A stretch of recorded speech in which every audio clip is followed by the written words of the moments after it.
સમાચારમાં આગળ વાત કરી રાજકોટના બોરડી સમઢિયાળા ગામે ખેતરમાં દીપડો દેખાયો છે। ઘઉંની લણણી ખેડૂત કરી રહ્યા હતા તે સમયે જ ખેતરમાંથી દીપડો પસાર થયો। ખેડૂતે ખેતરમાંથી પસાર થતા દીપડાનો મોબાઈલમાં વિડીયો ઉતાર્યો।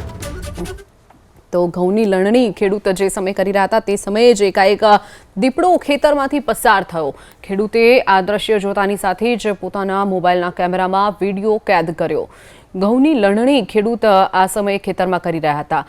તો રાજકોટના બોરડી સમઢિયાળા ગામનો આ વિડીયો છે જ્યાં ખેતરમાં લટાર મારતો વિડીયો સામે આવ્યો છે। કચ્છ જિલ્લાના મુખ્ય મથક ભુજમાં ટ્રાફિકની વિકરાળ સમસ્યા ઊભી થઈ છે। શહેરના જ્યુબિલી સર્કલ, સ્ટેશન રોડ, છઠ્ઠી બારી, જૂની શાક માર્કેટ, બસ સ્ટેશન સહિતના વિસ્તારોમાં હંમેશા ટ્રાફિકની સમસ્યા રહે છે।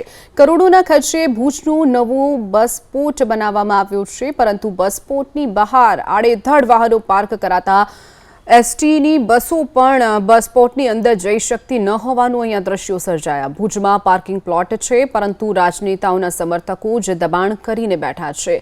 કેટલાક તો દુકાનો બનાવી દીધી છે, તો ભુજ ડેવલપમેન્ટ કાઉન્સિલે ટ્રાફિક સમસ્યાને દૂર કરવા ભુજ નગરપાલિકાને રજૂઆત પણ કરી હતી।